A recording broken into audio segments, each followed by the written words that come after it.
All right, a pleasant good morning to you coming from the sports betting capital of the world, Las Vegas. This is Ramon Scott, and welcome to Night Moves here for Wednesday, November 12th. Got a great night of sports betting action for you, highlighted by the NBA and also more action here on Wednesday night. There's also some great college games on tap, and we got a short NHL card to discuss as well. Thank you for joining me here on the show as we get ready for tomorrow's action tonight here on Night Moves. We'll recap some of the action from yesterday. Pretty good day of sports betting and a great day of college basketball betting, it seemed like, on Tuesday night. Some wild games, some crazy games, and some more upsets in college basketball. Man, the NIL era, we think that these major teams are separating themselves, but you know what? There's also a little bit to be said for some of the teams that may be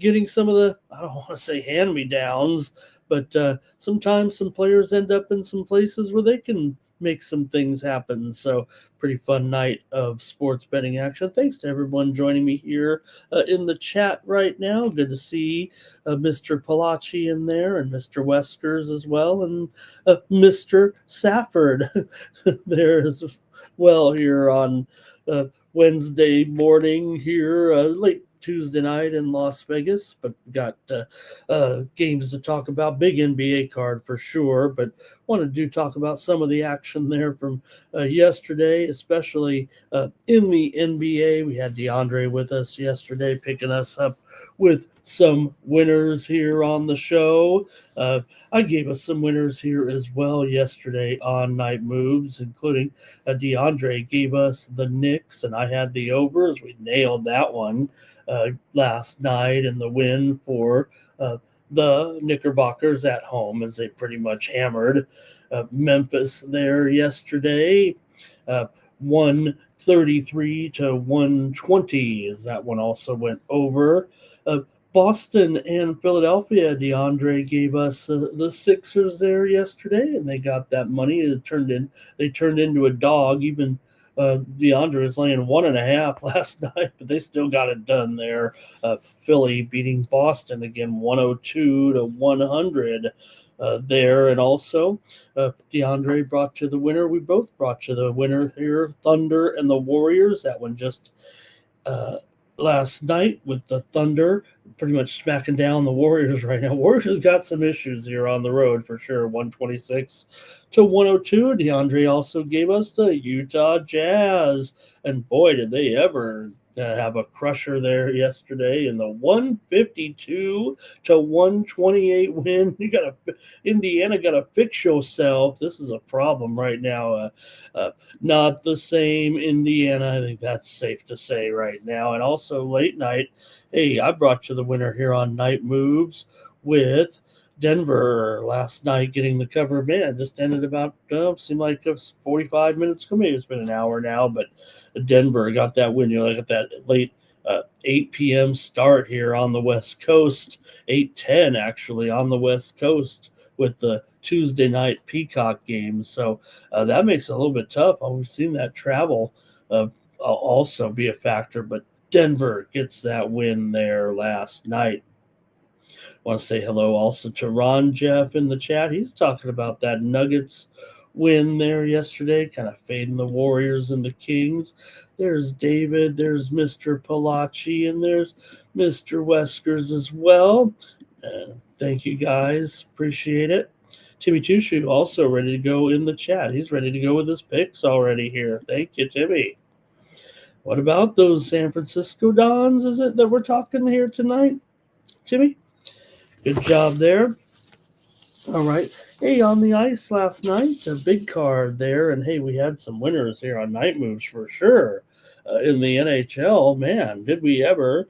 Maple Leafs and Bruins game to go over. We gave it to you right here on Night Moves there last night, and also had a winner here on the show with the LA Kings. Man, did they dominate against the Canadians in a 5-1 victory. Also gave you the Sharks here on the show. Yeah, I took them on the puck line. Of course, they won it outright, 2-1 over the Wild there yesterday, and brought you the winner with Winnipeg and Vancouver game to go over. Wow, did it ever? 5-3 Winnipeg with the win there last night. So it definitely brought some winners there. Hey, now, how about some of the exciting college basketball, though? What a Tuesday night card. How about the highlighted game of the night, I think, there with Michigan in overtime over Wake Forest. The Deacons led that game 77-70, then went 1 of 10 from the floor down the stretch there and into overtime. The shooting woes continued. Michigan's big man, Mara, 18 points, 13 rebounds, 6 assists. That was a high quality game there yesterday. Yeah, we had the over here on Night Moves. And of course, DeAndre brought you Wake Forest. Great job, D, with that one. In that victory, though, however, for Michigan, make it official, however, with the victory there. Also, Illinois over Texas. Stojakovic, 23 points in just 26 minutes off the bench. He's been fighting those injuries. JT Toppin had 35 points in that game, but nonetheless, it was Illinois over Texas Tech, 81-77. Texas Tech went to the foul line just 4 times in the contest. Illinois was 16 of 23. Late night, in case you missed it, Gonzaga routed Creighton 90-63. They outscored the Blue Jays 46-25 in the second half to pull away in that one. In the Big East, the woes continue right now for the Big East. I've been complaining about the Mountain West and their losses, but how about the Big East? DePaul lost to Buffalo last night. Of course, we saw Xavier lose to Santa Clara. We saw Marquette. This is recently, right? Marquette lost by 23 to Indiana. St. John's lost to Arizona, gave up 100 points. Villanova lost to BYU. And how about Providence and that Virginia Tech loss? So, well, Big East, I got to feel like they got to put the down arrow on the Big East a little bit right now. Another great game last night. Mr. Westers, if you didn't leave, Florida getting that win. Of course, they didn't come close to covering the spread. We know that. I gave you the under here on the show last night, under 170 something. Only ended up with 154 points, and Florida's 2-point win over Florida State. They out-rebounded the Seminoles 58-36 in that one. Louisville over Kentucky at the Yum Center, 96-88. The Cardinals just 6 turnovers, and they led 53-46 at halftime in a fun one that got up and down the floor.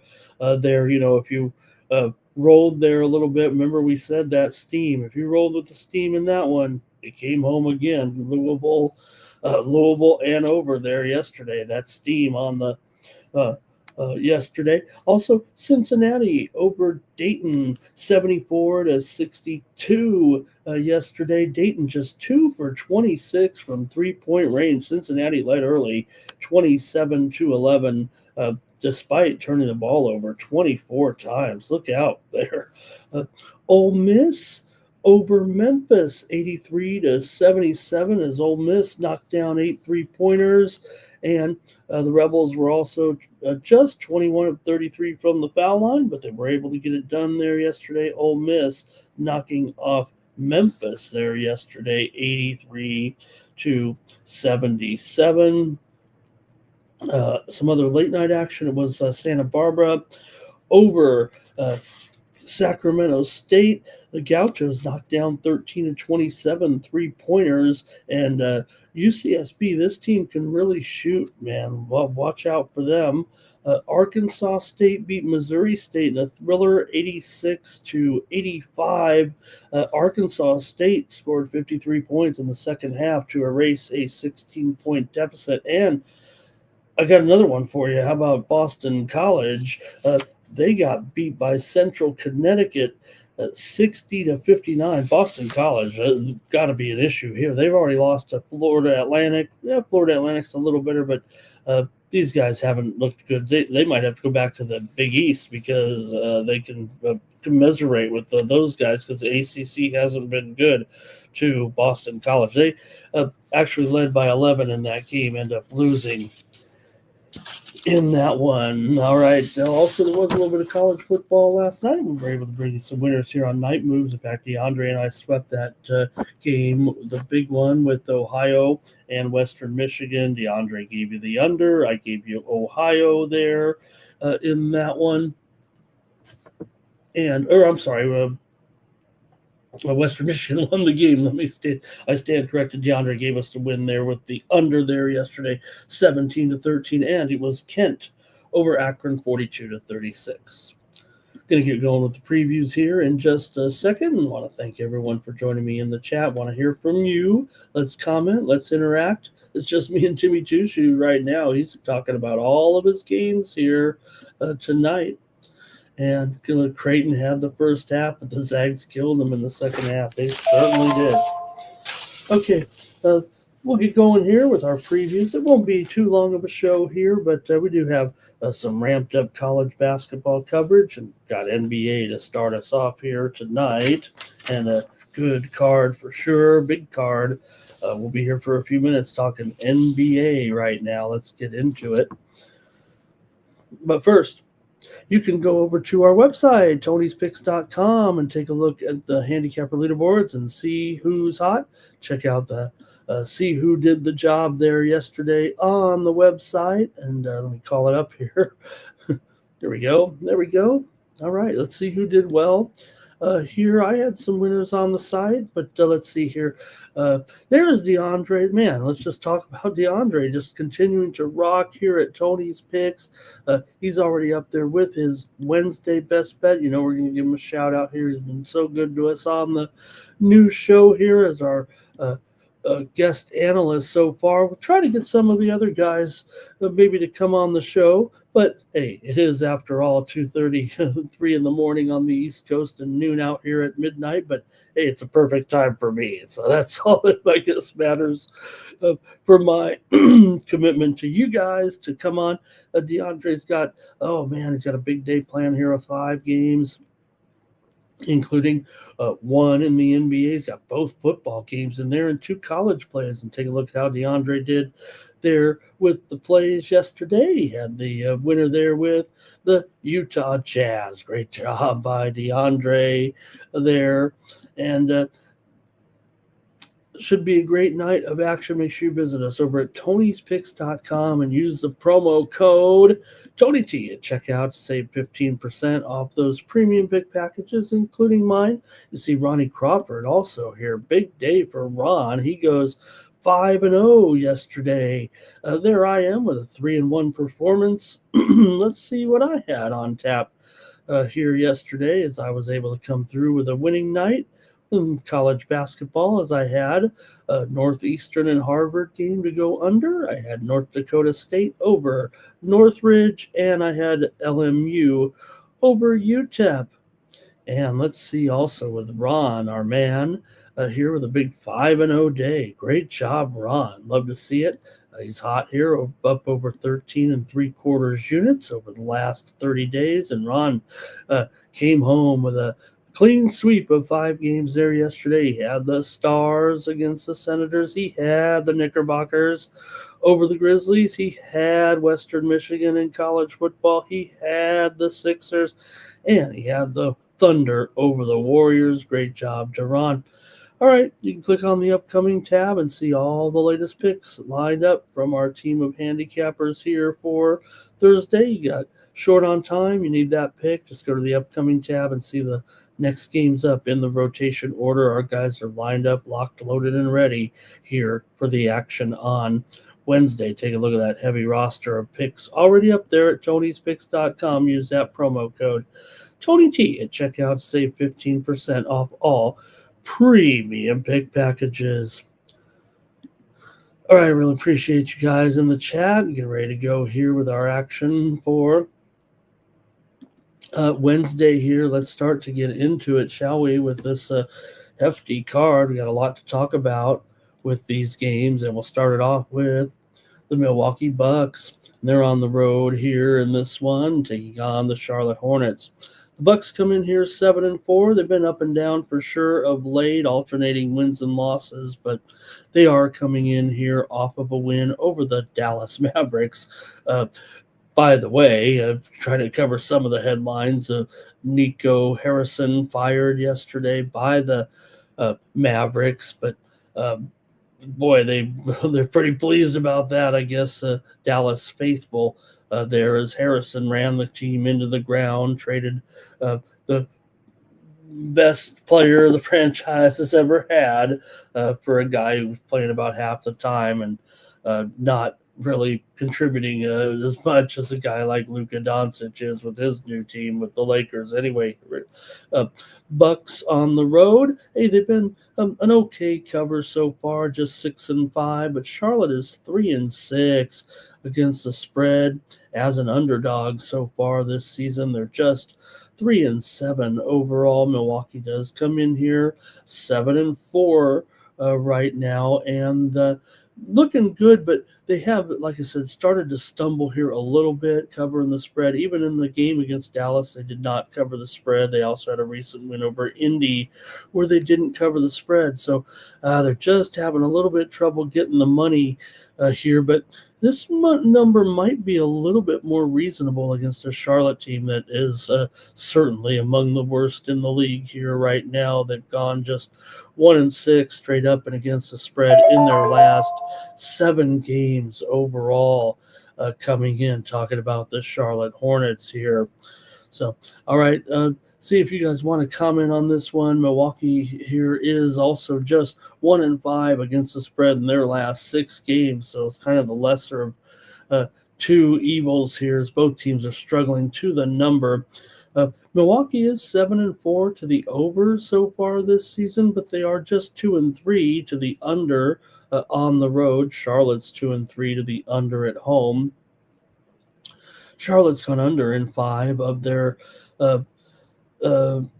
games so far. They're 5-5 basically on the total so far, but 10 of the last 13 meetings between these two Eastern foes have gone under, and Charlotte's gone under in 5 of their last 6 overall. But see what you want to do here. Got some comments in the chat, and Timmy Tush is talking about Giannis here in this one. And look, I think with the status of Antetokounmpo, I think the giveaway here is probably in the line right now, especially the fact that Milwaukee's moved from 4.5 to 6. He is questionable here in this game. LaMelo Ball questionable for Charlotte.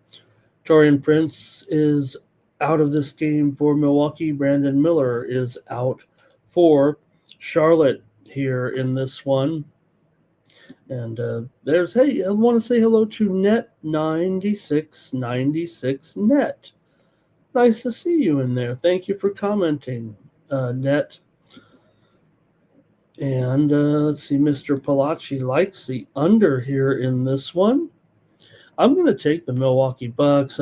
Look, Charlotte's had, a few covers here and there, but they've failed to cover in their last 3 games, getting blown out by the Lakers, getting 8.5.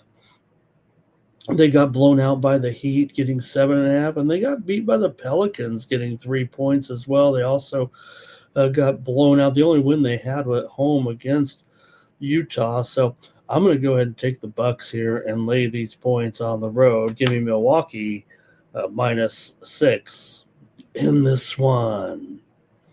And Ron Jeff liking the money line there on the Bucks.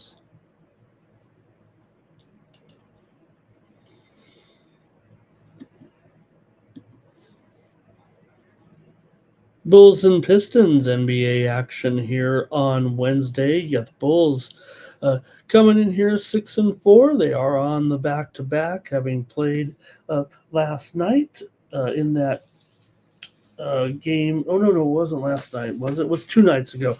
But injury statuses abound here in this one. That's, I think, the key here. That's what I wanted to say with the team's two stars, Josh Giddey and Cade Cunningham, both on the injured list here in this one. So we'll see. Cunningham did come back and look pretty good, but he may need a day off here possibly. Detroit has been on fire. It's been a great story here right now with Cunningham playing out of his mind. What did he have the other night? 45 points in 46 minutes, or was it 46 points in 45, whatever it was. It was a terrific display by Cunningham. Even left the game there with an injury for a time. But, man, averaging 27 points per game right now and 10 assists. He's one of the best players in the game here currently. Isaiah Stewart, doubtful here for Detroit. Asur Thompson, he's out of this one as well. Tobias Harris is out. Sasser continues to be out. So Detroit's entering this game with some major injury concerns despite this awesome winning streak that they're on right now. Chicago does come in on a 3-game losing streak here with Giddey questionable. He's the best player on the Bulls right now. But even though they've lost 3 straight coming in, they did get the money against the Spurs and against Cleveland here. So their spread success continuing here right now for the Chicago Bulls. They're 6-2 against the spread as an underdog so far this season, although just 2-2 against the spread on the road. But still, Pistons, as hot as they've been, they're not covering every time. In fact, the last 2 games, albeit against extremely subpar competition, this a little streak they're on. Listen who they beat: Memphis, Utah, Brooklyn, Philadelphia, and Washington, basically outside of maybe Indiana in there and maybe another team or two. Definitely some of the weak sisters of the league, but hey, don't knock it. Detroit right now still cruising along here at 9-2, one of the best records in the league. Chicago's been solid as well. Like I said, the injury woes might be a little bit too much, but look, these 2 stars, I'm really, I sometimes will say, hey, this guy's got a chance to make it. This guy could be in the lineup.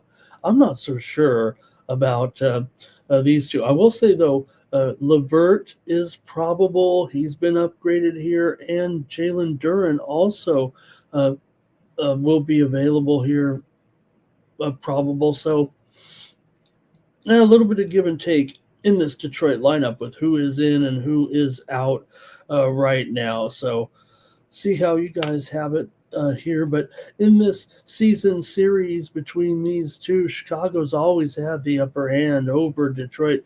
Chicago 15-5 straight up in their last 20 against their division rivals, and Detroit is just 2-10 in their last 12 games at home against Chicago. So I would imagine if Cunningham is out, maybe that would swing me here. For now, I'm just going to take the under in this one with those stars out here currently. Not a lot of trend support here to back this one. I'm just looking at the eye test, and I'm also figuring that maybe 1 or 2 of these high-scoring talents right now, because you figure Giddey, he comes in here averaging 21 points and 9.5 rebounds as well. So with this total up there at 230, it's not like these 2 teams are knocking it out of the park when it comes to we know these totals are real high, but these two teams are not necessarily huge over teams so far, although Chicago 5-3 to the over as an underdog, Detroit 4-2 to the over at home, but Detroit 6 unders and 5 overs so far. I'm going to take the under in this one with the Bulls and the Pistons. All right. And hey, Timmy's with me. All right. I feel good. So does Mr. Palachi. How about that?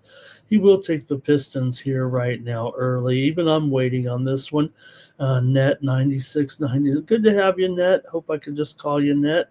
And I really appreciate you joining the chat all-stars here. I'm trying to build a solid roster of viewers here. I know we're at an awkward hour, but this is my prime time. So glad to have you here. He likes the under in that one as well. He said 235. Do I have it? I put these in while I was watching the basketball games tonight. Oh, yeah, 233.5. So it could have moved out. And Timmy says, what is up with that, with all those players out possibly? And maybe the total is moving down. I'll take the under.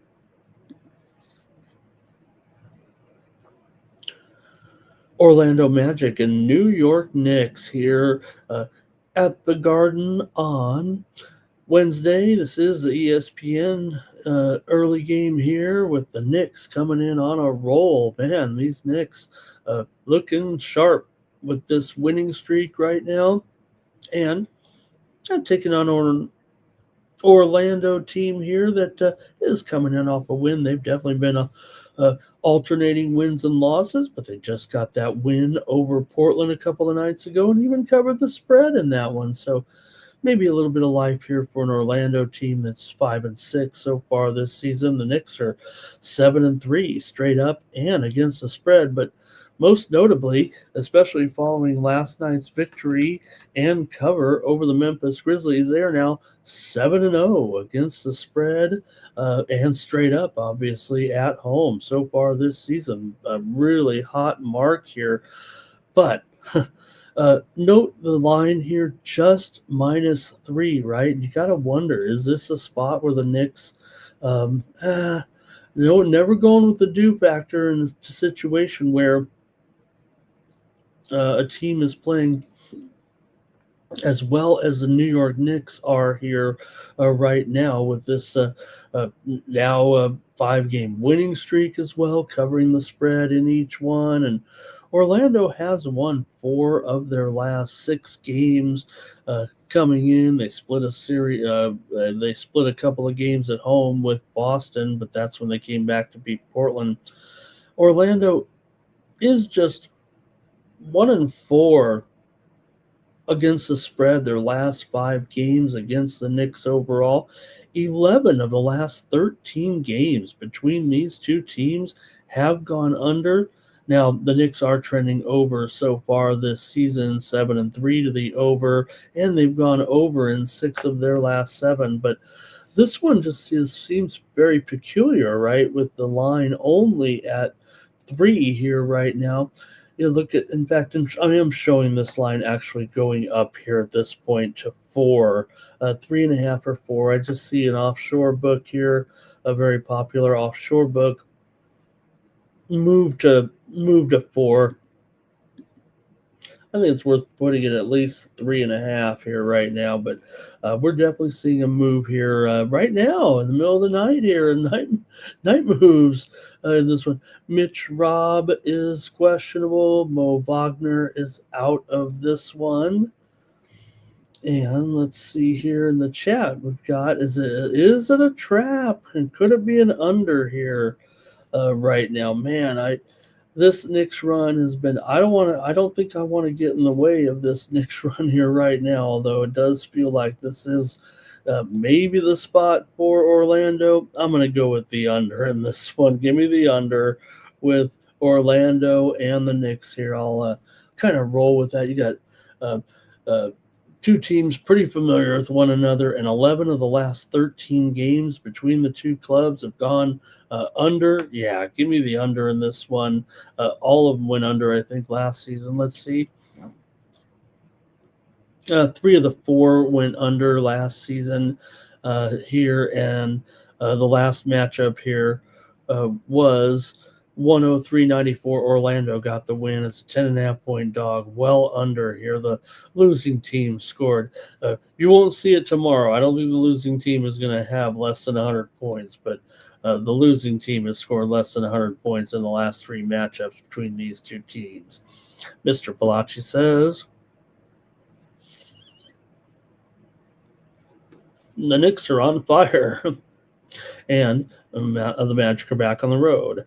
And Net also likes the Magic here. I think that's interesting because I really like the Magic here too. It's just, man, that is a uh, tough momentum to get in the way of right now when the Knicks are clicking here at home. This has been a little bit unprecedented for them.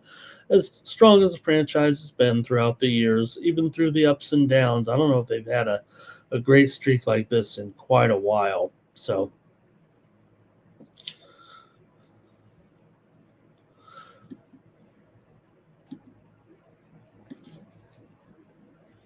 Cleveland Cavaliers at Miami Heat.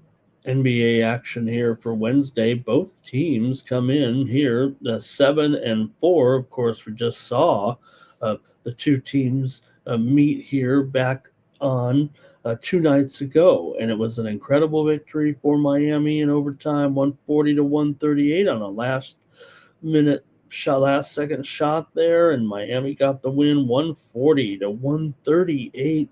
At that time, the Cleveland Cavaliers were a 7.5 point favorite. Yeah, Bam Adebayo was out of the game. Now the Heat are a 6 point favorite. Are the bookmakers, on the cush here? What's going on? How can you flip again? I mean, Bam Adebayo is not worth 13 points here, is he? So I don't know. Is the line backwards here all of a sudden? What gives? Now there are some injury concerns here for sure for Cleveland. Let's be fair. Evan Mobley is out. Spider Mitchell is out. But Bam Adebayo is going to be missing this game again. Still, you're missing 50 points with Mobley and Mitchell out of the lineup here in this one. And that's a pretty big deal. Larry Nance Jr. also questionable. Jalen Tyson is out. Darius Garland is out in this one. So huge injury concerns here. Davion Mitchell is probable for Miami, and this has caused them to be a bit of a favorite here in this one on a little bit of a turnaround with these major injuries here for Cleveland tonight. Still, Cleveland is just 3-8 against the spread overall this season, and Miami, we just talked about the Knicks. Miami's 5-0 against the spread so far this season. This is only the third time they've been favored. We've been pretty much riding the Heat almost from the get-go. From that first game, really, we saw what they had, and I was in on the Heat from that point. They're 8-2-1 against the spread here right now, and won all 5 home games here. So they might be able to take this one down, even without Bam. But again, I think just those injuries for sure have swung the line basically 13 points. But Miami's doing a nice job covering numbers here so far as well. So, in fact, we're seeing this line move here possibly to 6.5 as I speak. Maybe this one's on the move right now as well. I'm speaking it into existence here.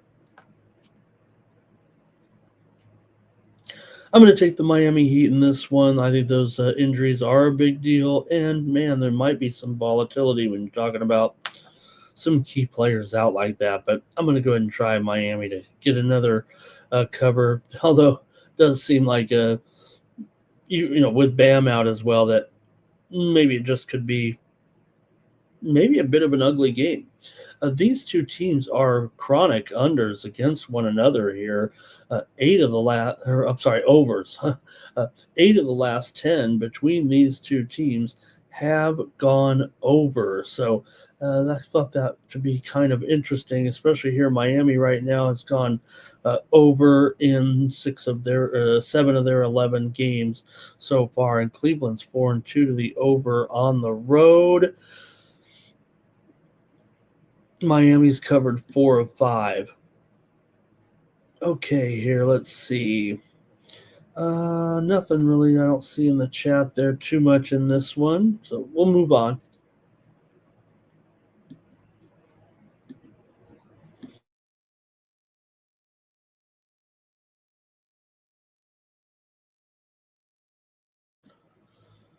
Memphis Grizzlies and Boston Celtics NBA action here for Wednesday.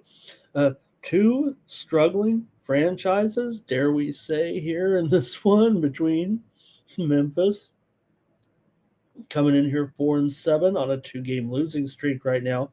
Meanwhile, Boston's been alternating wins and losses here of late, and they're coming in off of a loss to Philadelphia last night, 102 to 100. Memphis played last night as well at New York and got beat 133 to 120 as their woes kind of continued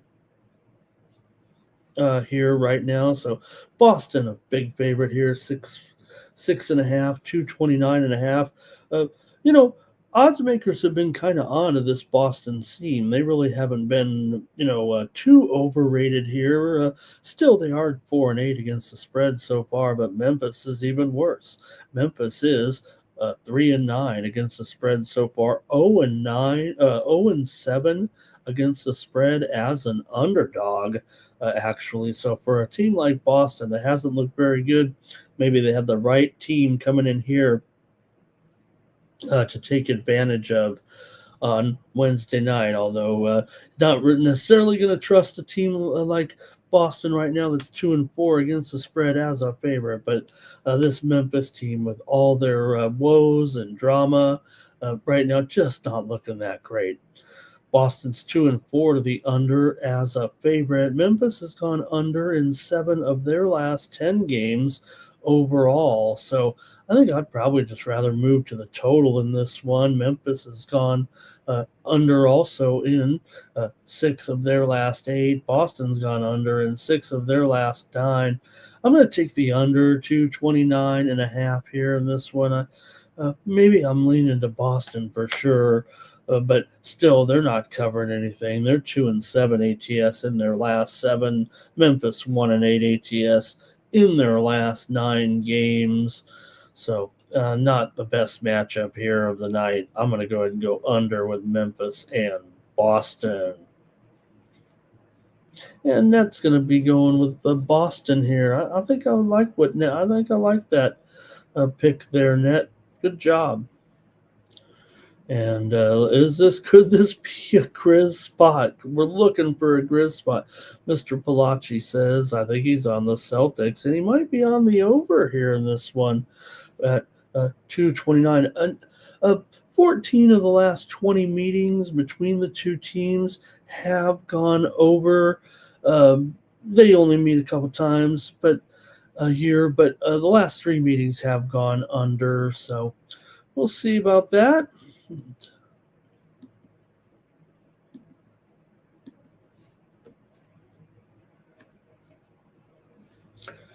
The Washington Wizards will take on the Houston Rockets here. And, oh, man, I got one of the biggest spreads here of the season.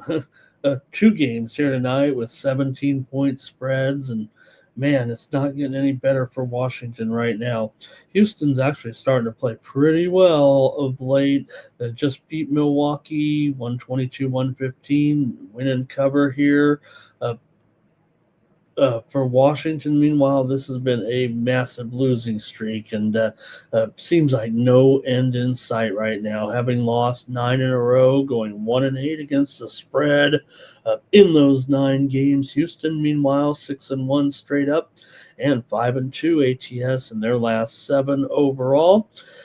Washington is 2-9 ATS overall this season. Although Houston is 6-3 ATS overall, I should note that they are 1-2 against the spread at home, but 5-3 against the spread as a favorite. Houston's gone over in 7 of their 9 games so far this season. Washington's gone over in 7 of their 11 games, although we mentioned Houston's 3 home games so far of 9 games. So give them a lot of credit, hanging in there and doing a good job with this, kind of road-heavy schedule early on, but they are just 1-2 to the under at home so far this season. So it's hard to find a way to get on the Wizards, but this is the dead spot. It feels like I might be willing to do it here. I might be a little bit embarrassing, but let's see what you guys have. I almost feel like this is the one where I want to try Washington, but these numbers of them just not covering are so bad. But it is 17 here. You got uh, Houston here set up for not to lose, no doubt, but can they really keep turning it up here and win this one by 17 points? Mr. Palacci likes the over. I think he's on the Rockets there. Wait a minute, is he on the under or is he on the over? I think maybe that's on the under. I think the over was the last game. Net says over here in this one, and he likes the Rockets. He wants to lay it. Right. And right, that's just it. The Rockets here look as good as they've been. I'm not saying you're ever taking a day off here. DFS is questionable. Koulibaly is out. There's not really a lot of injury news here. And Timmy says if the Wizards get to 100, they should. The expected score in this game, I think, is, let's see here. Even I can figure this out, right? 125 to 108. 125 to 108. That's right about there. 126, 108. Just something in there. So I think Timmy likes it over here. And man, I mean, I'm going to take the over too. I don't want to mess around with 17 points just yet. But you know what? You give me another point or two. I'd say my lean here is to the Wizards, as difficult as it would be to kind of play them here, given their point spread record right now. Houston at home, maybe just a notch too high. This one, you're flirting with danger. They're at 7, with the 17-point spread. And Houston has been laying points to this Washington team in the same manner over the last couple of seasons. And we know Houston's been pretty good, right? And Washington, not so much. Houston's covered every time. They won last time here by 15, laying 12 points last season. Then they played at Washington last season, won by 22 as a 13.5-point favorite. Same thing back in 2024. They won and covered both meetings, laying a pretty decent number, laying 8.5 and 10. So the spread's only gone up over the last 6 games that these two teams have played. And granted, it's like I said, just twice a year. The point spread has actually gone up in every single game that these two teams have played, and the Rockets have covered it every time. So maybe that'll put you on the Rockets as well.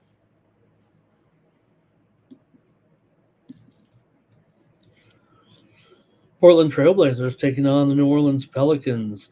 And Portland and New Orleans have both lost 2 straight here, but Portland at least here comes in with a 500 record at 5-5. And New Orleans, they've lost 2 straight to erase those 2 games they finally did win after starting the season winless. So I think New Orleans is probably one of the teams that I probably should have put in there with the group of lethargic teams so far this season. They're 8-point favorites, 8-point dogs here at home. Oh, I'm sorry, I missed the. I'll come back to the Warriors game. Apologies there. I just mentioned the 2 17-point spreads, and I skipped right over it. But continuing on here in this one with Portland and New Orleans here. You got Portland favored on the road by 8, total 231. Portland 6-4 to the number so far this season, but New Orleans has been pretty dismal, 3-5-1 to the spread as an underdog. But Portland just 1-3 as a favorite. It's not their best role necessarily either. These two teams are somewhat familiar with one another, and Portland's been dominating. They have covered 5 straight meetings between the two teams, winning and covering the last 4 here between the two. 11 of the last 15 meetings between these two teams have gone under, but so far we have Portland 4-0 to the over as a favorite so far, although New Orleans just 1-2 to the under at home.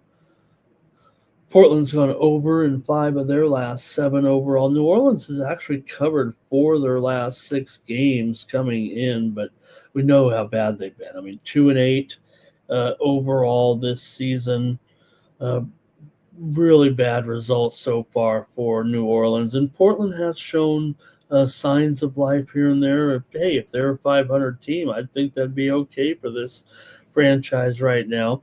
Thibault is questionable here, and Zion continues to be out with that hammy issue, and that's also making life a little bit difficult here. I'll go ahead and take Portland in this one. New Orleans isn't covering much here right now, but see what you guys have in the chat. Well, nice to see you, Cinefigured out in there. Great to see you.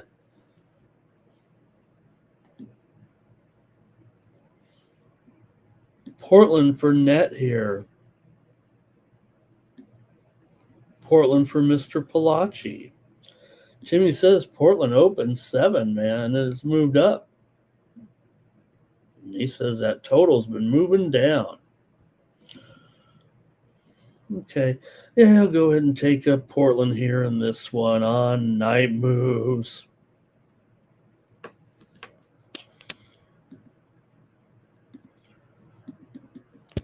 All right, we can't forget about, let me fix the spread here on this one.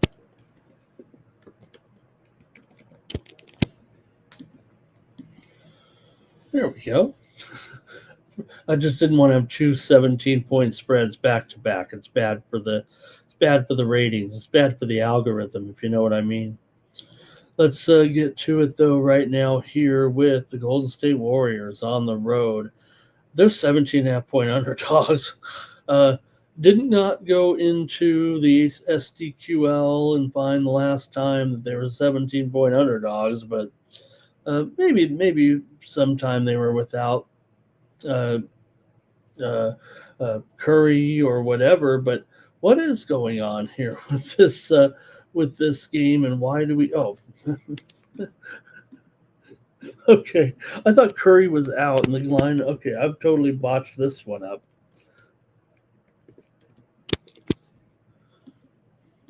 There we go. I had the wrong line in there from the previous game. Here we go. I had the same line, from that Wizards and Rockets game. Boy. Warriors and Spurs here on Wednesday night. The Spurs come in with a 3-game winning streak. And, Curry's in. Steph Curry is going to be in this one. Maybe that's why the line's kind of moved the way it has. It's kind of moved in the direction of Golden State here, actually, from 5.5 down to 4.5. Total here, 229.5. The Warriors have actually had their share of struggles here of late, losing 3 out of their last 4 and failing to cover. San Antonio, meanwhile, 3 straight wins, but get this, they're so good now that they don't always cover anymore, right? They won by 4 over Chicago as a 5-point favorite, and then won by 7 over New Orleans as an 11.5-point favorite. So that one seems a little peculiar there when you think about it. It's the Spurs that are laying too many points here of late, not the Warriors, you guys. Of course, I know this one's not going to be 7. Maybe if it was no Curry, it might be 17. But Curry's in there, of course, with his 25 points per game. Big Al is in there as well for Golden State. Uh, Devin Vassell, he's been upgraded to probable here for San Antonio here in this one. So I think it might be a manageable game here, actually, for San Antonio here tonight. Golden State continues to have these road woes. Maybe that's why I thought they could have been 17-point dogs. They're 1-6 against the spread on the road so far this season. 1-3 against the spread as an underdog. San Antonio's 3-1-1 against the spread at home. Now we're seeing plenty of points in these Warriors games for sure. They're 6-1 to the over on the road, 3-1 to the over as a dog here. But I'm going to take the Spurs in this one. The Warriors are definitely having major issues on the road right now, covering spreads. And while this matchup might look okay on paper here, still Golden State just 2-6 against the spread. Their last 8 against San Antonio. Spurs have gone over in 5 straight games. They've won 6 straight at home. Golden State's actually lost 5 of their last 7 straight up, coming in, going 2-5 ATS in those 7 games. So I'm going to go ahead and take the Spurs here in this one. And Mr. Bellacci says the Spurs took out the Rockets at home. Timmy says if Curry plays, Vassell's going to be all over him. Mr. Bellacci likes the over here. He also likes the Spurs in this one. He says they're not OKC.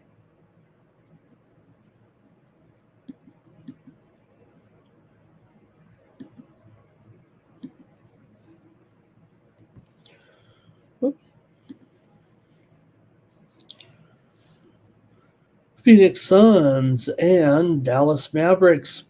NBA action here for Wednesday night. We already talked about Dallas's story. It doesn't surround necessarily the on-the-court doings, although it does. Nico Harrison is fired by Dallas. And, the Adelson family, obviously ready to make a move there with their failed general manager here, and the Dallas fans are happy about it. Dallas hasn't been looking very good here so far. 3-8 straight up, 1-4 against the spread as a favorite. Phoenix 7-4 against the spread, but 1-4 against the spread on the road. They've been a home dominant team so far this season, but I also think the Phoenix Suns are looking better than maybe people expected. Yeah, they're just 6-5 so far. Maybe they're not a good road team, but maybe against a team like Dallas that's definitely having some issues here right now, not just with this situation with the general manager, but obviously not winning games here. Yeah, they beat Washington the other night, but they did just cover against Milwaukee, but still they're not producing a lot of wins here of late, having lost 5 of their last 6 overall. 6 of the last 7 meetings between these two teams have gone under, and you have a Dallas team that's 3-8 to the under so far this season, and 0-5 to the under as a favorite. I've only mentioned that because they were a favorite when this line opened, so I think everybody's feeling maybe what I'm feeling here, that maybe the line's moving to Phoenix here for a reason. Of course, Anthony Davis is questionable. That's probably the whole issue here with this, not just this game, but this franchise. Derek Lively's questionable as well. Exum is out. Jalen Green is out for Phoenix here in this one. Phoenix has won 3 of the last 4 meetings between these two teams. I'm going to go under in this one. Phoenix is showing a little bit of a penchant for overs when they're a road dog, but still they're 4-6 to the under in the last 10 games overall, and like I said, under in 6 of their last 7. So I got to go under here in this one with Phoenix and Dallas on Wednesday. All right.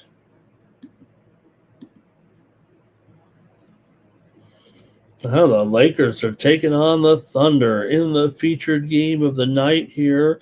This total has been moving here late here right now. I'm showing 229 and a half. And the Thunder, they're down to about a 6.5 point favorite here on night moves right now. So maybe a little bit of a move to the Lakers, man. Why not? I mean, uh, yes, the Thunder have been terrific. Yes, the Thunder are starting to cover all the games now, but uh, really we get a showdown of two hot clubs here. The OKC's 11-1. The Lakers are 8-3 here right now. The big ESPN late game on Wednesday. Uh, Lakers are 6-1 against 5-1 against the spread on the road this season. Man, they're hanging in there for sure. But Oklahoma City can blow you out at any time. We know that. But Lakers actually have covered 8 of the last 12 meetings between the two teams. 4 of the last 5 meetings between the two teams have gone under.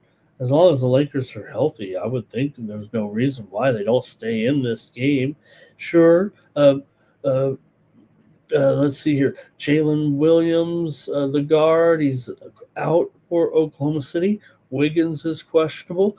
Lou Dort is questionable here as well. Lakers pretty clean injury report from, what we know. We're not including LeBron in there or anything like that right now. We're just talking about players right now have been playing day to day. So I got to take the Lakers. I mean, why not? They feel like no problem here getting a cover maybe in this one. Seems like the team that wins usually has been covering in this season series for the last couple of seasons.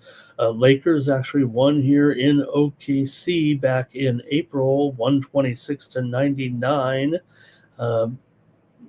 So I think they can compete here in this one and hang here against the hot Thunder. Thunder have gone over in 5 of their last 7. The Lakers have gone over in 9 of their last 11.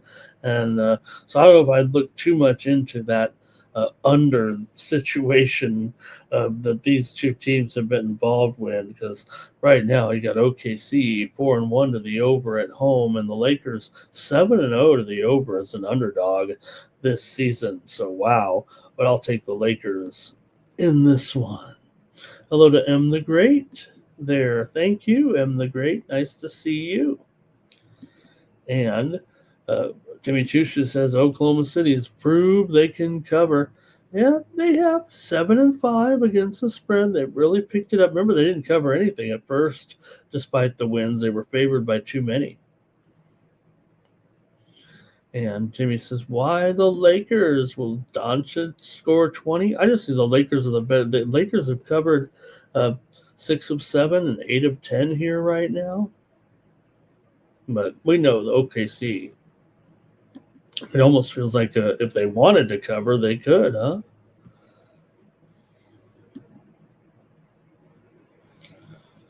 The Atlanta Hawks are taking on the Sacramento Kings. NBA action on Wednesday. The Hawks are the hot team coming in here, having won 2 straight, 3 of 4. But Sacramento's lost and failed 3 in a row here right now at home to OKC, to Minnesota, to Denver. Yeah, those are teams that are better than the Kings, but all the teams are better than the Kings pretty much. And Atlanta's probably even better than the Kings, and Atlanta hasn't been anything special. In fact, they're 1-4 against the spread as a favorite, but Sacramento's 1-5 against the spread at home so far. At least Atlanta's been winning. Sacramento doesn't seem to pull off many upsets here right now, and they're 3-8 straight up, as we said. Now, I don't always put a lot of stock in the season series in interconference games, but 9 of the last 10 meetings between these two teams have gone under, and this one is right now at 234.5. You got Trae Young still out here right now. Alexander Walker's questionable. For Sacramento, Devin Carter questionable here in this one. Yes, Sacramento does go over here, 7-4 to the over this season, but Atlanta 3-7 to the under in their last 10, 2-4 to the under in their last road games so far this season. So I think I am going to take the under in this one between Atlanta and Sacramento on Wednesday night.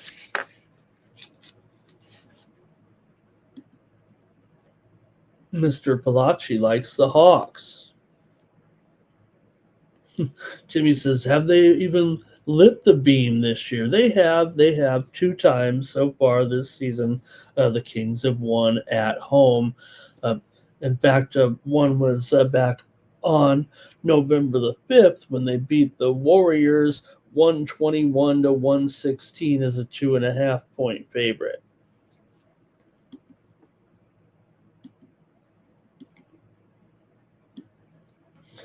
Denver Nuggets and Los Angeles Clippers. NBA action here for Wednesday night in the finale, and one team's going up, one team's going down. The green arrow is, of course, on the Denver Nuggets right now on a big heater. Got a winning streak together for sure and looking pretty good right now are the Denver Nuggets. Meanwhile, for the Clippers, not so much. In fact, it's going exactly the opposite here for the Clippers right now with a losing streak. Not only a losing streak, but they can't even cover. Can't cover anything. Nothing here right now. The Clippers not only losing, but getting blown out of games here right now. This franchise totally dysfunctional here at this point. The Suns are up to 2.5 or 3 point favorites here right now. Clippers do have a few injuries here. Bradley Beal has been ruled out again. That's probably a good sign. I mean, Bradley Beal is a stiff right now on defense.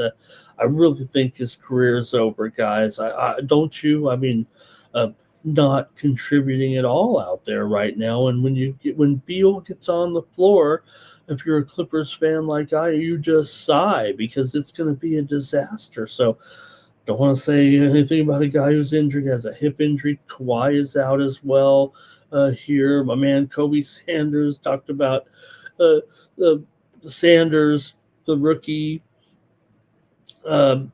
So far, probably not an NBA player, but he's my guy from Spring Valley, California, and I'm really excited that he's on the team. But he's been hurt. Really, he's on a 10-day, I think second 10-day or something like that. Hasn't been able to play himself into shape here just yet. So, just no way I can back the Clippers, and maybe it's a trap here, trappy game.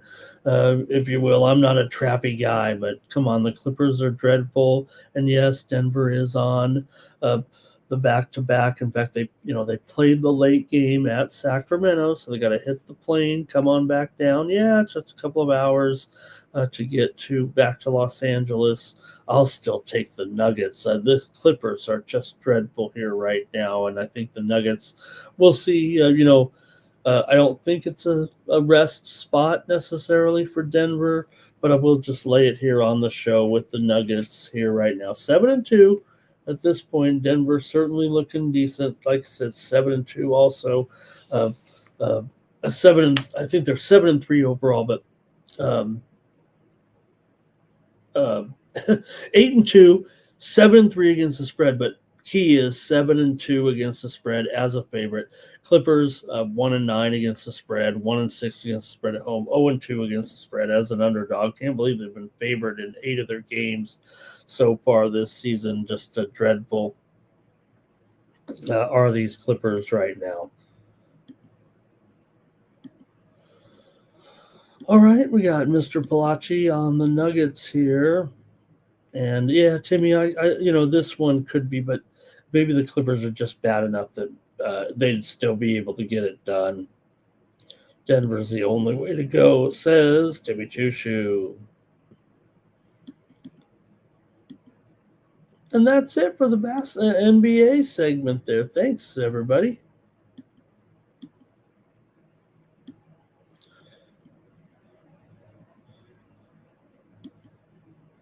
All right, we've got some action to report on here. We've got not throwing my pen around in disgust of the Clippers.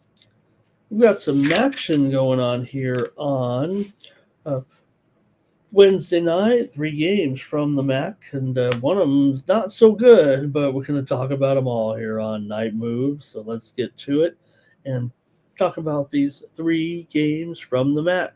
We'll start with uh, Northern Illinois and UMass. Well, uh, we're committed to it here, talking about them all. Northern Illinois coming in 2-7. UMass coming in 0-9.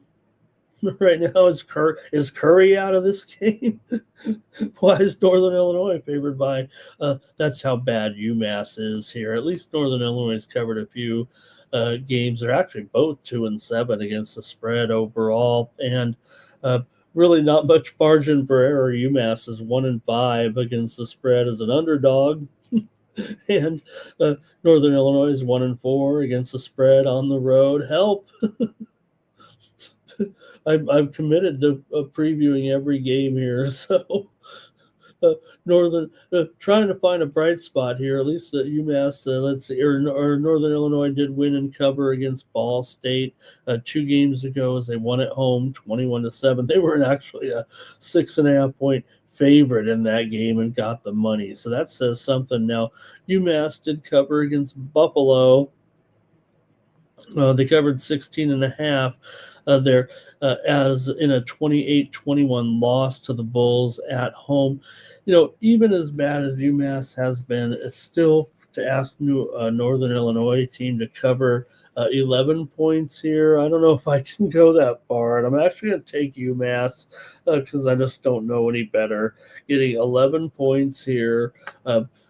Neither team's covering anything here of late. Maybe you could look at that as a bright spot for Northern Illinois getting that victory there 2 games ago at home against Ball, but still to lay 11.5 points in this one. I'm gonna take UMass here in the Battle of the Uglies on Wednesday night. Just take UMass. Why not? Why not a money line? Keith, hi, Keith. Just Truth is here, and he likes the under here. You probably got to like the under, but UMass has been a bit of an over so far this season. They're 6-3 to the over, 10-13, 10-3 to the over, dating back to last season. They're also 3-1 to the over at home. Northern Illinois is 3-6 to the under and 0-3 to the under as a favorite. This meeting last year at Northern Illinois was 34-20. The Huskies did get the win as a 14-point favorite at home, winning it there. I guess it was a push, 34-20. Even I could figure that out.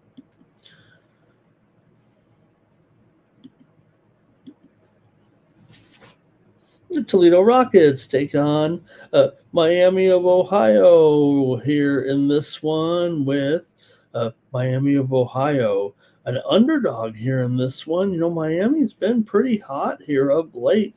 In fact, they finally lost to snap a winning streak. They lost against Ohio last week on the road, 24-20. It's a 2.5 point dog. They played pretty well in that game. They're a 3.5 point home dog here to Toledo.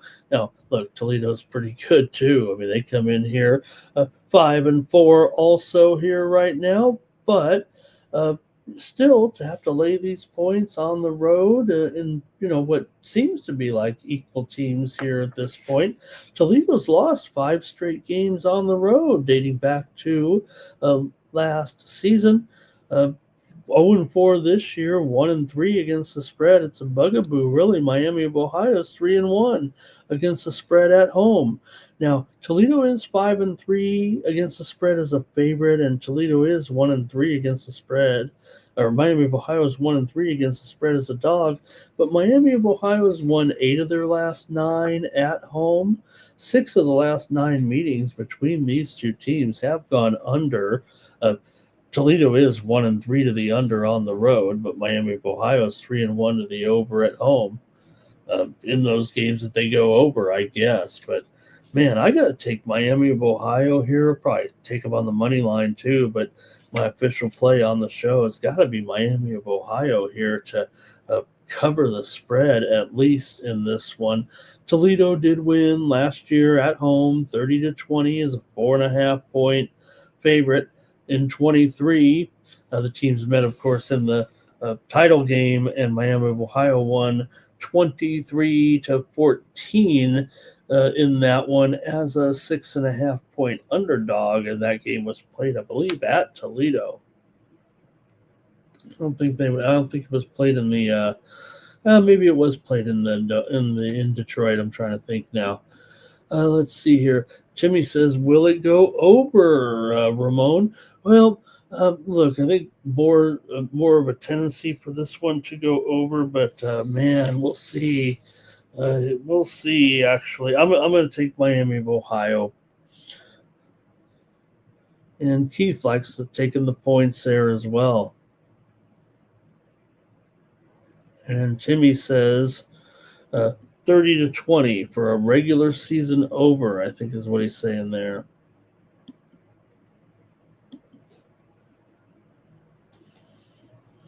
All right, a couple more teams here. Important game, Buffalo and Central Michigan in this one right now. You got both teams coming in here, 5-4 records. Coming into this one, we already talked about what the MAC standings here currently look like, and that's what makes this one certainly a very important game as well, because you have Buffalo here at 4-1. Central Michigan is 3-2. Saw Western Michigan, of course, win on Tuesday night to improve to 5-1. Just talked about Miami of Ohio. They are 4-1. Ohio, which lost on Tuesday night, they are now 4-2. Toledo's 3-2. Ball is 3-2. But really, it feels like it's starting to come down to Buffalo, Western Michigan, and Miami of Ohio right now. And look, Miami of Ohio, we just said they're an underdog here. Buffalo, they're an underdog, but they're on the road. Miami of Ohio is at home. So very exciting MAC action. They should, there's so much action on these Tuesday, Wednesday night games in the MAC.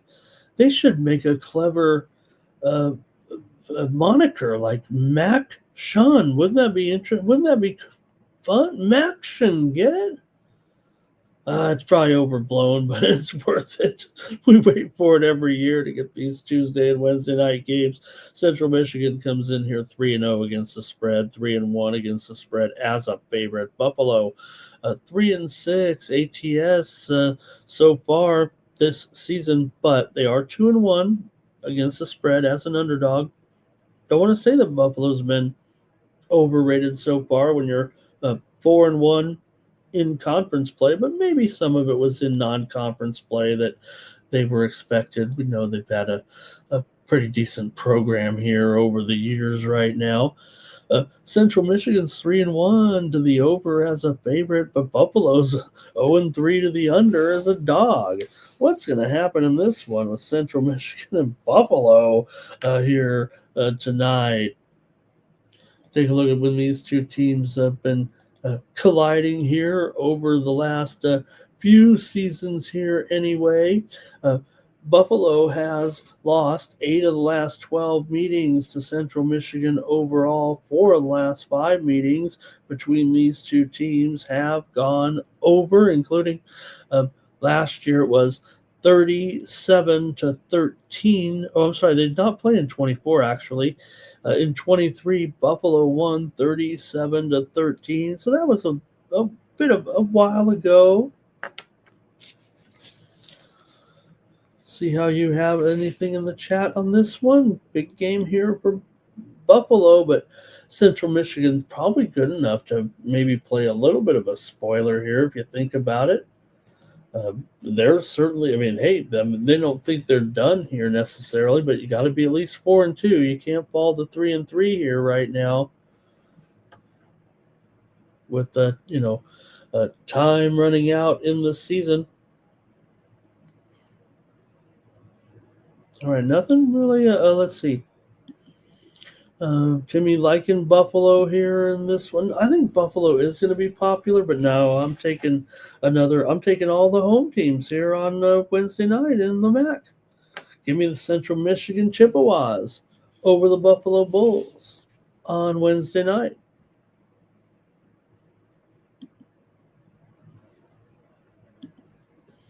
All right, let's look at the action there for Wednesday, and we got some NHL.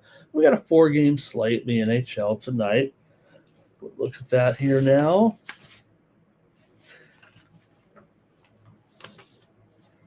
After some exciting action there. Oh man, how about Anaheim? What happened? Anaheim ran out of gas there a little bit in that result. And how about it, you guys? 3 more regulation draws. Uh, Man, you got to hit these regulation draws. I promise you, especially when you see maybe in the middle of the game and you've got look, I know it's easy and popular to want to come in on a dog here, when they're down and for them to come back, but I think the better play, maybe even on the or I'm sorry, the favorite to come back. Dog gets out in front, take the favorite. It's kind of a popular live play. Don't think about it like that. Go ahead and just take the team that's losing. We see the dogs kind of come back a little bit. It seems like even when they fall back by 2 or 3 goals, it feels like they kind of the other teams get back in the game. Now there were only 4 1-goal games out of the 9 games on Tuesday night, but I'll tell you what, if you would have went in there were three specific games, but you get into like the middle of the second period to the late second period, even early third period, and it's a 2-goal game.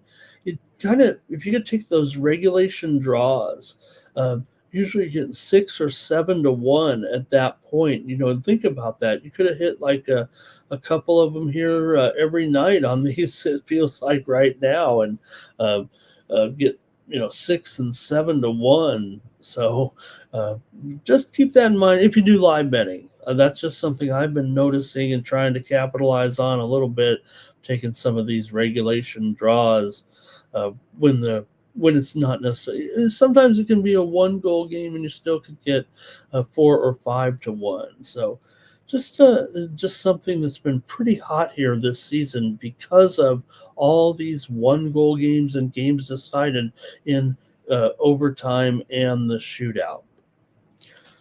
Okay, hope that is major discernible.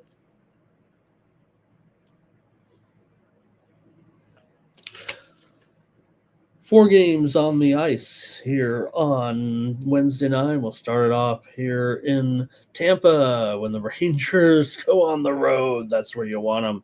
That's where you want the Rangers. But watch out. They're taking on Tampa here, and it does feel like Tampa's starting to heat up a little bit. They've won 2 in a row here right now, and they've been hot here over the last couple of weeks. Won 7 of their last 10 coming in. The Islanders are 7-1 on the road so far this season. That's been the story of their season. They finally garnered a home win here the other night to kind of break their home cherry, if you know what I mean.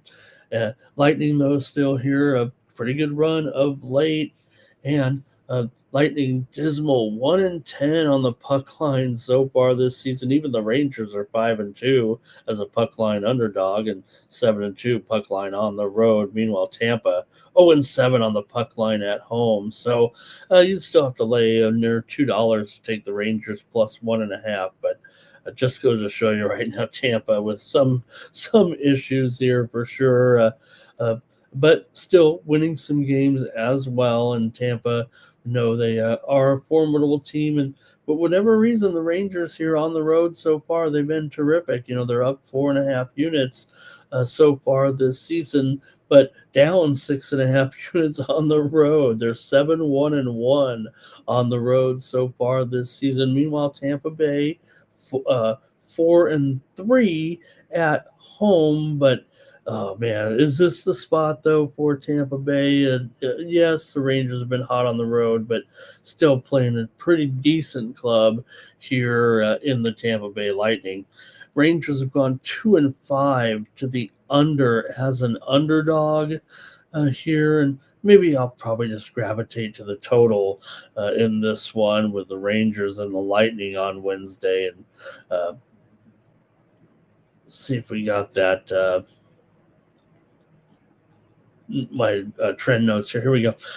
Rangers have gone under in 4 of their last 5. The Lightning have also gone under in 4 of their last 5. Rangers also under in 7 of their last 10 games overall. Tampa Bay has defeated the Rangers in 6 of the last 7 meetings between the two clubs. I think that might also be a little bit of a discerning factor, despite the Rangers' great road success here so far. I'm going to go with the under, though, in this one at 5.5 over 35.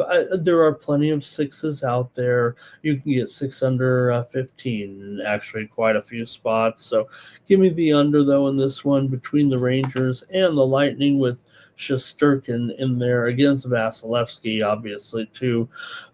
Pretty great goaltenders. Maybe they're not having the best of times here right now. I don't know, Igor 2.46 goals against average, 91% save percentage. Vasilevsky 2.64 goals against and a 90.5% save percentage. I'm going to go under here in this one. Last meeting was at the Rangers back in April there, and it was 4-0. Rangers got the win. They've actually gone over in the 3 of the last 4 meetings, but I'm going to go under in this one.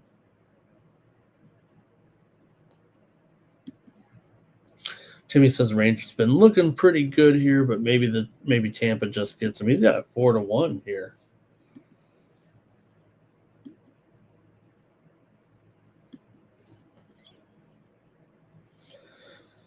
The Edmonton Oilers taking on the Philadelphia Flyers here in Philly. Flyers come in off of a loss. Meanwhile, the Oilers come in off of a win. But that hasn't been the way the teams have been going necessarily. Philadelphia comes in here 8-5-2 right now. Edmonton 7-6-4. Hey, Edmonton was able to bounce back after that embarrassing 9-1 loss to Colorado. They beat Columbus at home. It wasn't easy. Philadelphia is off of a 3-2 loss at home to Ottawa coming in. Philly right now 6-3 straight up at home. However, they are 3-6 overall as an underdog. Edmonton 2-5 on the road so far this season, and they've certainly had their share of issues up and down, giving up big leads, blowing games for sure. It just has been kind of awkward for Edmonton. Stuart Skinner comes in here, though, with a 2.91 goals against average, 5-4-3 record for Sammy Urson. 2-1-2 record with a 303 goals against and 86.5% save percentage. Man, I like the Flyers in this game. The Oilers seem on the road, like I said, 2-5. They don't look very confident here. The Flyers have been a poor underdog so far, but they are 6-3 at home, and Edmonton's 2-5 on the road. I'm going to try the Flyers here in this one against Edmonton right now. Edmonton comes in here on the road. They're already down 5.5 units so far this season, and Philadelphia is up a unit at home. So I'm going to take the Flyers in this one.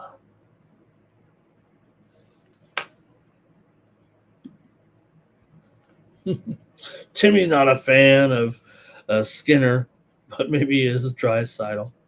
And he says Urson isn't that bad. Maybe it will go over, though. I think I was leaning over, but I agree. I think it's a decent goaltending matchup. These guys obviously, keeping it 3 or under 3. And I think the total here actually is a lot of 6 under 20s. I know I'm showing 5.5 over 30 there at DraftKings. Usually I kind of default to the DraftKings number nowadays on these shows to show on the screen because, quite frankly, they're getting most of the volume from players, especially the, uh, you know, regs, if you will. I don't mean to be disrespectful. I'm sure I'm a reg too. All right. Let's see here. Buffalo Sabres are on the road taking on the Utah Mammoth here on Wednesday. The Mammoth come in here 9-7. Buffalo's 5-6-4 overall. Mammoth are a big favorite, but both teams come in here having lost 3 straight. Utah's been on the road, however, they return home off of a 4-game road trip where they lost at Toronto, Montreal, and Ottawa. So, kind of tough for this franchise. It's definitely a home road dichotomy team right now this season, and maybe over the last year or two here since they've moved to Utah. Buffalo with 3 straight losses as well, losing to this Utah team here at home 2-1 recently. Also, they lost to St. Louis 3-0 and lost to Carolina on the road, and now they're on the road here at Utah for the second stop in this road trip. Utah is one of the few teams. They're 3-2 on the puck line at home, and Buffalo is just 1-4 on the puck line on the road. We know they're big time underdog usually here, but I think this is one where I'm going to take the puck line with the Mammoth and get a little bit of. Let's see, is it in plus money territory? I think it might be, and I'm going to go ahead and lay it here with Utah at -1.5 at plus 125. I'm going to take it for a blowout here for the Mammoth in this one. Like I said, they won the game at Buffalo last week, 8 days ago, as a matter of fact, 2-1, and they beat Buffalo here last year 5-2 at home. So I'm going to try the puck line here with the Mammoth in this one against Buffalo. As far as the total's concerned, Mammoth is 3-6 to the under as a favorite. Buffalo is 3-2 to the over on the road. Utah, however, has gone over in 4 of the last 6 meetings against Buffalo. They've also gone over in 7 of their last 10 overall. Buffalo, meanwhile, has gone over in 6 of their last 8. I'm just gonna take Utah on the puck line in this one.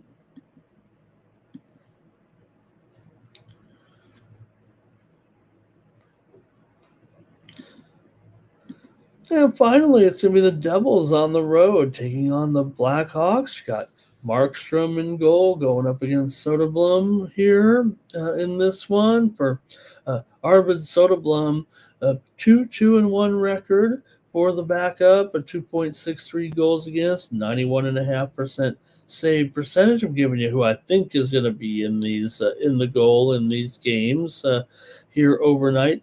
Markstrom, look, 4-2-1 record for this solid New Jersey team that is 11-4-1, but he does have a 3.81 goals against average. Chicago comes in 8-5-3, and they're on a 3-game winning streak right now. Wins over Detroit, Calgary, and Vancouver. But I think the most impressive thing was those were all on the road at the end of a long road trip.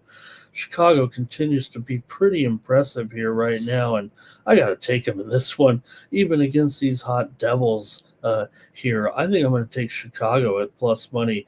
Devils are terrific, but they did just lose to the Islanders. They also recently lost to Anaheim. They are a 500 team on the road, despite that awesome 7-0-1 record at home.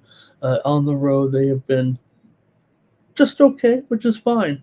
4-4, but 7-0-1 at home. Meanwhile, for Chicago, their turnaround continues here. They're 3-2-1 at home on this 3-game losing streak. I think the other impressive thing is the fact that they are 5-3-2 on the road. I think they're playing pretty darn well. We know how good they've been defensively. really limiting all team. Number one in defensive shooting percentage, number three defensively in goals here. So I'm going to go ahead and take the Blackhawks in this one against New Jersey as an underdog on Wednesday. Mr. Miho is in the chat. He says I think it's Soderblom, but we shall see. Nothing is confirmed. I don't think we've heard anything yet here, but I think all the sites are showing Soderblom in here at this point. So I'm going to go ahead and count him in here. Oh, now I do see Daily Faceoff has switched to night. So maybe it will be night. I like that even better. Has the price changed at all? No, it's still $1.50 or so, although the total has just moved at DraftKings to 6.5, shaded to the under here. I think this total on the screen is a little bit stale. Actually, I'm going to change that real quick just for a quick appearance. So that's a pretty big move, actually, but maybe I just had it typed in wrong. There we go. I'll leave it there for a second so we can take a look at that. And maybe I could talk about the total here too, because Chicago's a big time under so far this season. We know that. They're 5-11 of the under talk. I just said, I mean, that's their big thing, right? I mean, they're number three in goals, number three in fewest goals allowed per game, number one in defensive shooting percentage. Yeah, they have their own share of issues here. Not a great power play necessarily, or killing off power plays anyway, but when you combine what Chicago's doing right now with an awesome shooting percentage that they have and pretty good on the power play offensively, I think it's believable that they are achieving what they are here right now. And if Knight's in there and it's 2.33 goals against, I like that even better. So give me the Blackhawks in this one. Devils are solid, no doubt about it. Nobody's questioning the Devils here right now, but I'm going to try Chicago. Like I said, Devils just 500 on the road. Chicago feels like they're a little bit above average, right? All right. Jimmy, you couldn't put it any more succinct right here, right? Hawks seem like they score and keeps others from scoring. What a turnaround. It does feel like, not going overboard just yet. It has been the Sharks, the Devils, the Sharks, the Blackhawks, the Ducks. These teams have been so bad here, turning it around, and right now, there's no sign that they're totally going to go El Flapo. I'm sure they'll have a long, a substantial or somewhat noticeable losing streak that'll even things out. But hey, what can you say? Right now, we're a quarter of the way into the season, so so far so good.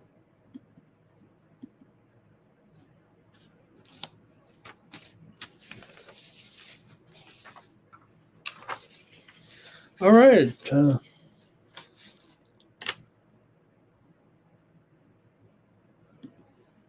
I got some college basketball games I'm going to go over with you here on Wednesday on Night Moves. Man, it should be a good card with some good, significant, important games here on Wednesday. So let's check it out and see what we can do with the card here on Wednesday with some pretty decent games here right now. Let's take a look at them. How about Siena taking on St. Bonaventure here in New York? You got two teams coming in here 2-0 right now with Siena with wins and covers over Bryant and over Brown so far. So pretty good start to the year for Siena. For Bonaventure here, they come in 2-0 as well. They covered against Bradley 69-63 as a short favorite.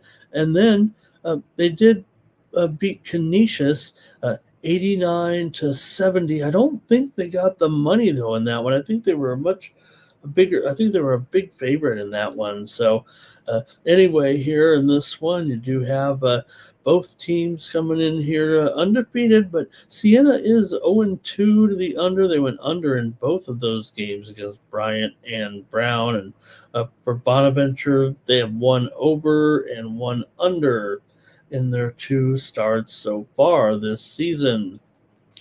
I'm going to take St. Bonaventure, though, here and lay these points. I know it looks pretty intimidating right there, laying 9 points, but I'm probably willing to do it here with Bonaventure in this one. Siena here just 2-5 against the spread. Their last 7 games against Bonaventure overall. 8 of the last 12 meetings between the two teams have gone under. I'm going to go with St. Bonaventure here minus the 9 against Siena on Wednesday. I want to say hello to Jolly Green Records in there. Man, what an awesome breakdown. They're basically giving us a total projection of the score. If Jolly Green Records could come here every day and do every game, and I'll be glad to put these projections up because it's cool. Thank you, Jolly Green Records. Nice to have you. Okay, Timmy Chushu on the Bonnies there, but man, that was cool. I probably wasn't supposed to show that on the basketball segment here, but that was pretty cool. Looks like a box score practically. Thanks, Jolly Green.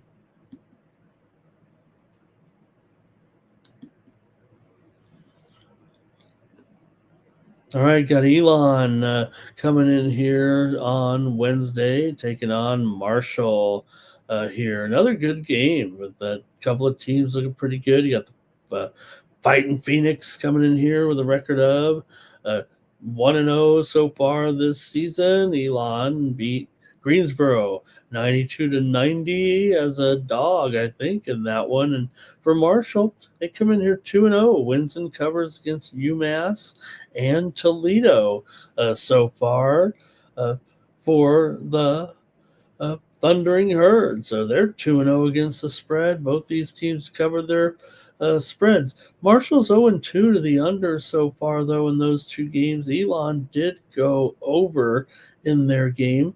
Man, Elon's getting the points here in this matchup against Marshall. The two teams did play last year. Elon won the game at home, 73-59 is a 5-point favorite here. The steam came in on Elon, man. I got to take Elon here in this one, plus 9 points against Marshall. Give me the Phoenix here on Wednesday night. I'm going to take him against Marshall. Yeah, Marshall at home, man, they're good, no doubt about it. You know, dating back to last season, they've actually won 13 of their last 15 at home, and they were covering some numbers last year as well. Elon wasn't necessarily, but I'm going to trust Elon here, plus 9 on the road at Marshall.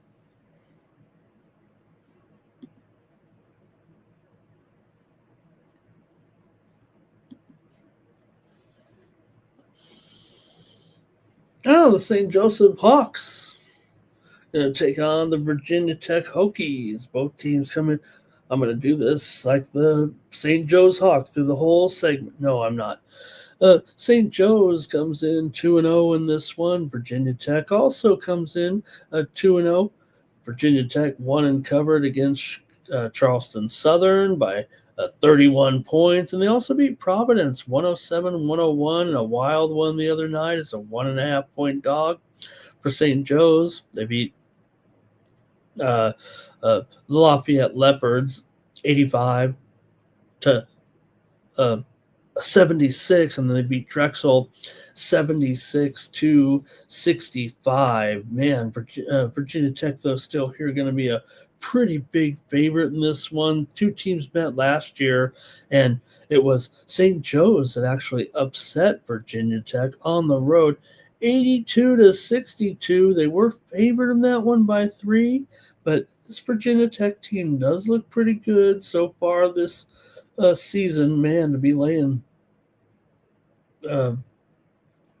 13 points here I think that says something already.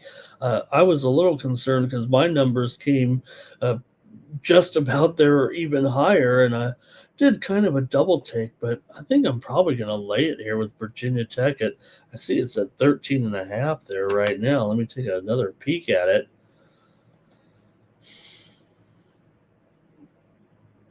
Yeah, yep, 13 and a half. Opened as low as 11 and a half here, and man, just keeps moving up. So, uh, uh, look, Virginia Tech hasn't been necessarily a great cover in or these kind of early season non-conference, nondescript games, but St. Joe's has covered 5 of the last 7 meetings between the two teams. But to me, what I see on the court right here, right now with Virginia Tech is what has me kind of sold on it. I know that some of the projection sites probably don't have it quite as strong here, but Abdalas has been very strong so far. Hansberry strong. Bedford strong as well. I'm going to go ahead and lay this with Virginia Tech over St. Joe's in this one. I'm taking the Hokies here and laying the points. I don't know if that's going to be very popular, but I'm going to do it.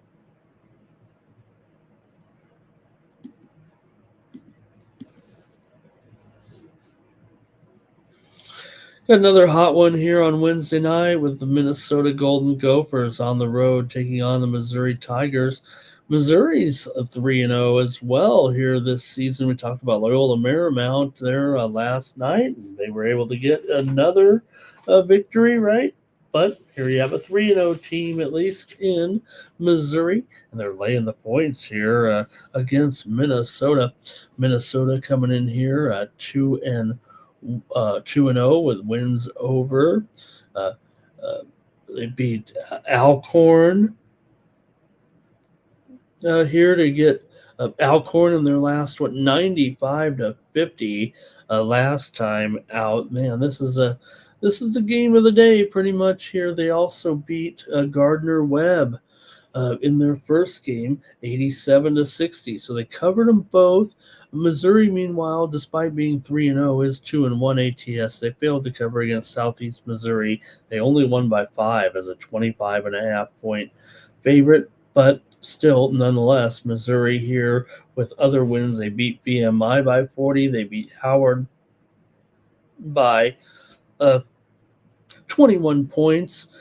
Missouri went over in both home games, although they did go under in their other game there against Howard. But the other 2 in a row here have gone over, and I'm going to go over in this one. Look, Missouri just went for 176, 173 in their last 2 games. And for Minnesota, they scored 95 and 87 so far, albeit against subpar competition for sure. But I'm going to go over 157 here with Missouri and Minnesota in this one.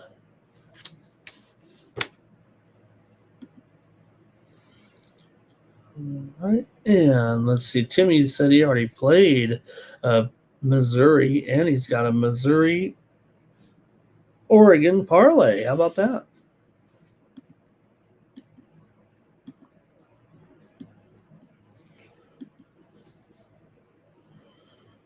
Now the UCSD Tritons are on the road taking on the Fresno State Bulldogs. UCSD comes in here at 2-0, although just one Division I game so far. They beat Houston Christian 78-60 in their only lined game,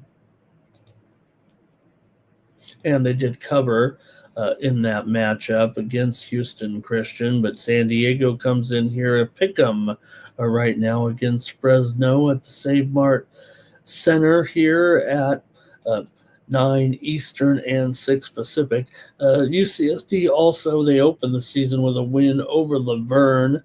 Of course, remember, they had a bit of a they played Michigan, remember, and they were hanging in there with Michigan after that great season, but they have lost their coach this season. They still have a good replacement here in Clint Allard came in for Eric Olin, who moved on, but Still a pretty good team here, UCSD. Fresno State comes in with a win over Long Beach State by 20. They covered 6.5 at home, but they failed against Upstate. They lost to South Carolina Upstate 77-76. I kept mentioning how these Mountain West teams have been a little bit off here so far.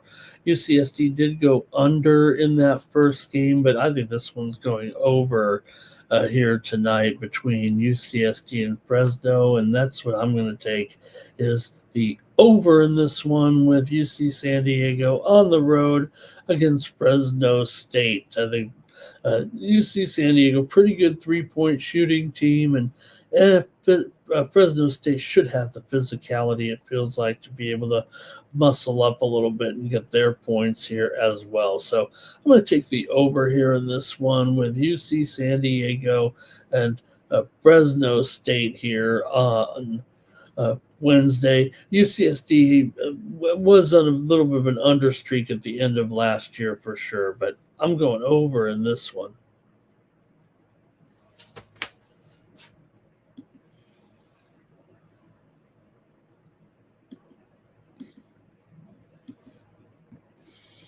Yeah, the North Texas Mean Green come in here 3-0, and they're taking on 2-0 Oregon State. North Texas has looked good so far. They did play one non-Division I opponent in their 3 games, but hey, still 3-0 here coming in on the road. I should say North Texas. North Texas did play one non-Division I here, and look, it's should be a good one here with a 2-point spread, 2.5-point spread for Oregon State.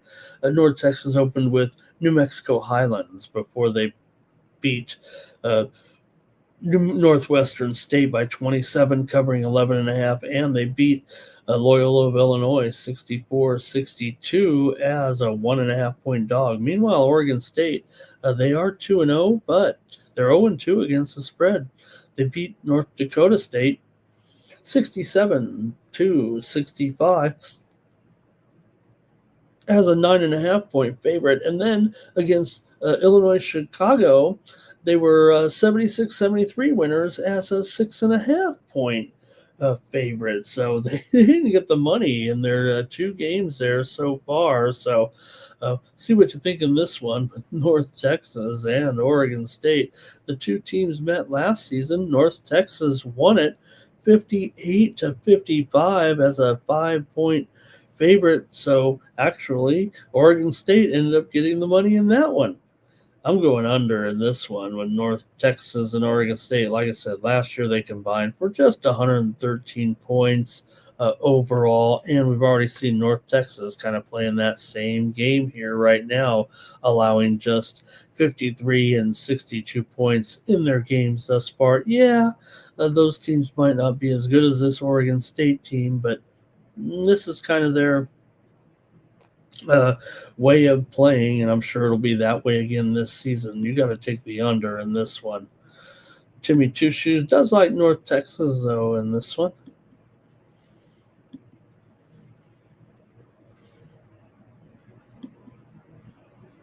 Hey, we got one more game here on Night Moves. I want to thank everybody for joining me here on the show. We got another battle of undefeated teams. Soon we're going to be out of Does anybody follow the account there where they dwindle down the number of undefeated teams every night in the tweet and show how many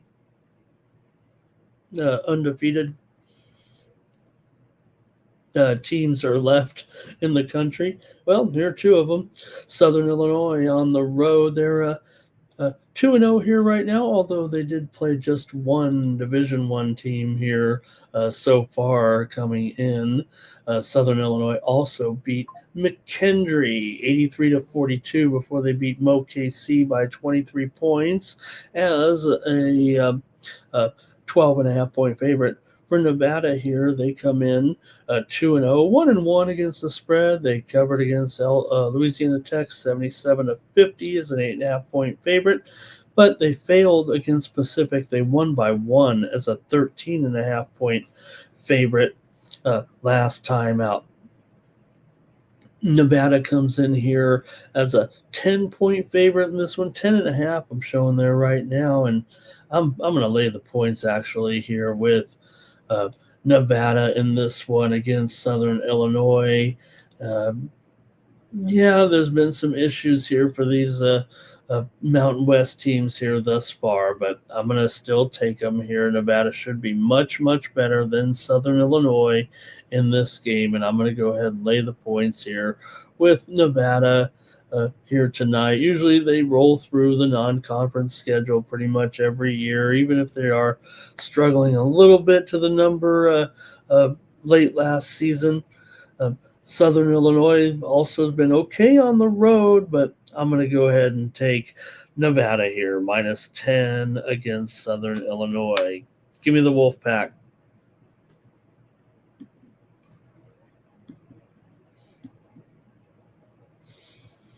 All right, that's going to do it here for Night Moves. I want to thank everybody for joining me here on the show, and I'll be back tomorrow. Hello to Howard in the chat.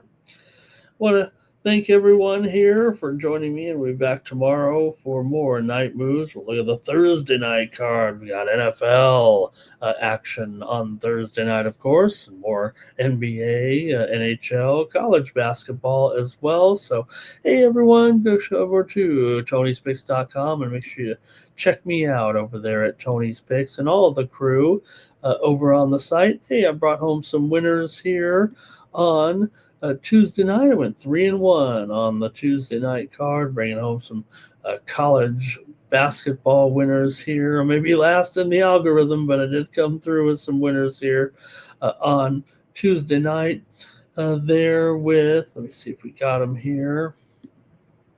3-1 record there on Tuesday with, let's see here. See if we have them. Oh, I think we're not quite updated there right now. Let me see. Am I getting it right? Okay, I guess just a little bit behind there, so can't show it to you here, but I did have the 3 winners there. Oh, we mentioned it earlier on the show, so that should be okay. Just scroll back. But we're doing a little anyways, head on over to Tony'sPicks.com. Use the promo code TonyT at checkout. Save 15% off all premium pick packages, including mine in college basketball. I'll be rolling more college basketball here for sure. Here, that's my number one sport. So I was up 24.5 units here on the site last year, and I think I'll be able to duplicate that here again, if not better. Here now that I'm back on Tony's Picks here full time and doing night moves here every night with you guys. So really appreciate you joining me here on the show. We'll be back tomorrow at around hopefully 2:30 a.m. Eastern, 11:30 Pacific, or a little after. Depends on how late those games run. Got to handicap all these games and put in the graphics, and I love doing it. I love it when you guys join me here every night on Night Moves. So for Tony'sPicks.com, I'm Ramon Scott. So long from Night Moves.